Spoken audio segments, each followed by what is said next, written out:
in order to execute any plan.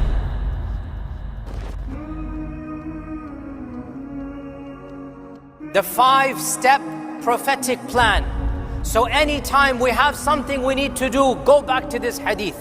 This hadith lays out for us in 5 steps what should be our methodology, our management, our modus operandi. How do we operate? Our Nabi sallallahu alayhi wasallam explained to us in a hadith narrated in Sahih Muslim by Abu Hurairah radiyallahu ta'ala an. And each of these phrases is beautiful. First phrase, it begins, المؤمن القوي أحب إلى الله من المؤمن الضعيف وفي كل خير. The skilled believer, the powerful believer, the believer who knows something, is armed, is equipped with anything, is better than the believer who does not have those skills. And both of them are good. This is the first point. We need to acquire strength, skills. المؤمن القوي, the stronger believer. Stronger in what? In anything. Stronger in physical strength, stronger in iman, stronger in management, stronger in computer programming, stronger in the knowledge of medicine. Whatever is your field, aim to be the best. The better believer is the one who knows his field better. Al-Mu'minul Qawi, the stronger believer. Our scholars say stronger here in any aspect. If you know something, if you're better at a skill, if you have stronger iman, it is better than the one who doesn't in that field. So gain strengths in your field. This means skills, education, experience. That is al-mu'min al-qawi. وَفِي كُلٍّ خَيْرٍ. And there's good in all believers. There's good in all the believers. Whether you have that skill or not, you have iman, you have good in you. So that's the first point. Acquire skills. Be the better believer. The second point, احرص على ما ينفعك. Aim to do something that will benefit you. Once you have skills, you don't just sit back. احرص على ما ينفعك. Set some strategic goals. Have a vision. Have a plan. Don't live a lazy life. Don't live a visionless life. We have one life to live. Aspire to make the most of your life. Have the highest dreams. Have the loftiest of all visions. Do something useful with your life. This is what we're being told.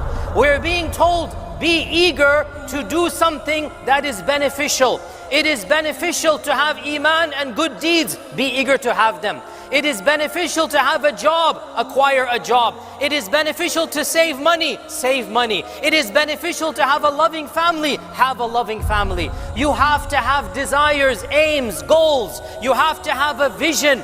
If you don't have a vision, nothing is going to get done. So the second point, احرص على ما ينفعك. Have that vision. What do you want from life? What do you want to accomplish? What is your goal? And you should have multiple goals. My goal in the religious field is such and such. My goal in the economic field is such and such. My goal in my corporation is such and such. My goal for my family life is such and such. In every field, have a vision, have a plan, have a goal. احرص على ما ينفعك. Number 2. Number 3, واستعن بالله. First and foremost, after you have the vision, before you do anything, seek help from Allah. Before you do anything, you have the vision in your mind. It's in your head. You have it in your goal. What should you do? Raise your hands to Allah and make dua. Ista'in billah. Iyaka na'budu wa iyaka nasta'in. Raise your hands to Allah. Make dua. Ask Allah. Beg Allah. Tahajjud, dua, dhikr, sadaqah. Ista'in billah. Seek the help of Allah. Our scholars say you seek the help first and foremost by praying istikhara for that vision and goal. Pray istikhara. Oh Allah, is this vision good for you, me? I want to be the CEO of my own company. That's my vision. Pray istikhara. Oh Allah, if it's best for me to be the CEO of my company, make it happen for me. Then make dua to Allah. Always make dua to Allah. Then make it blessed. Make it easy for you. Allow this door to open up. Ista'in billah. That is point number 3. Number 4, wala ta'jaz. Don't give up. Subhanallah. What a beautiful, beautiful motivation. Don't just throw in the towel. Don't be lazy. Don't just expect miracles to happen without you doing anything. No, once you have the skills, once you have the vision, you've prayed istikhara and made dua to Allah, now you need to put in the sweat and the tears. You need to put in the physical effort. You need to put in plan A. Doesn't work, move on to plan B. Doesn't work, move on to plan C. Never give up. وَلَا تَعْجَزْ. Don't lose hope. Keep on doing it, and then doing it, and then doing it. Keep on trying. Don't give up hope. And then suppose you don't get to that goal, or suppose something else happens, or suppose some type of mini misfortune happens along the way. Our Prophet ﷺ has the advice for us, which is the backup plan for your psychology, the backup plan for how you view the world. فَإِنْ أَصَابَكَ شَيْءٍ.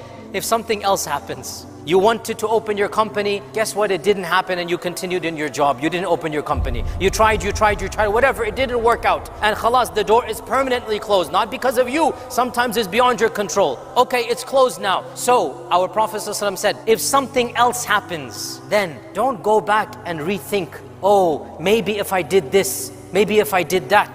فَإِنْ أَصَابَكَ شَيْءٍ فَلَا تَقُلْ. Don't say to yourself, لَوْ أَنِّي فَعَلْتُ كَذَا لَكَانَ كَذَا. Don't go back in your mind and relive your failures and then think, what if, and how about, and maybe. No, it's happened. It was the past. So therefore, do not open up. In one hadith, in one version, he said, thinking about what if opens the door for shaitan. Shaitan creates doubts in your mind. وَلَكِنْ قُلْ. Instead, say this, قَدَّرَ اللَّهُ وَمَا شَاءَ فَعَلْ. I tried, it didn't work out. Allah's qadr was effective, and whatever Allah wants to happen will happen. قَدَّرَ اللَّهُ وَمَا شَاءَ فَعَلْ. Don't go back and relive your failures. Don't let your failures bog you down. Don't go into a type of cycle of depression or of going back in time. No, it was an opportunity. You thought it was good. You did everything right, but Allah had a better plan for you. So, khalas, that door is closed. Move on to the next chapter in your life. Learn from your mistakes. Don't blame anyone. Don't go back. Khalas, it happened. قَدَّرَ اللَّهُ وَمَا شَاءَ فَعَلْ. It was Allah's qadr, and whatever Allah wants to happen, it is going to happen. Qadr is never used to justify your future actions. It is used to console your past tragedies. Memorize this line. Qadr is never used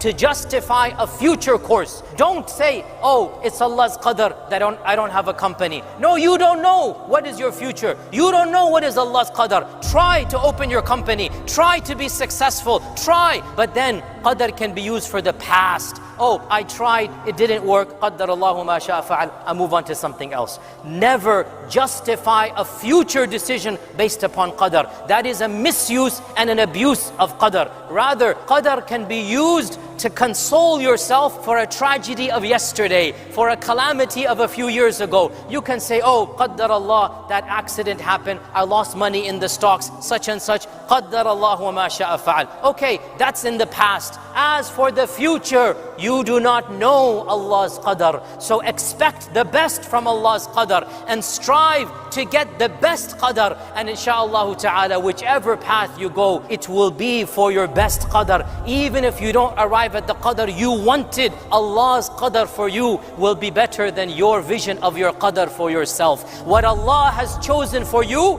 is better than what you have chosen for yourself. But you need to trust Allah, and you need to have the positive thoughts of Allah. So you put in the effort, you have that high vision, and whichever path you find yourself in, and wherever you end up, it will be Allah's qadr that is better for you. And you only ended up there because you had positive thoughts of Allah and positive thoughts of qadr.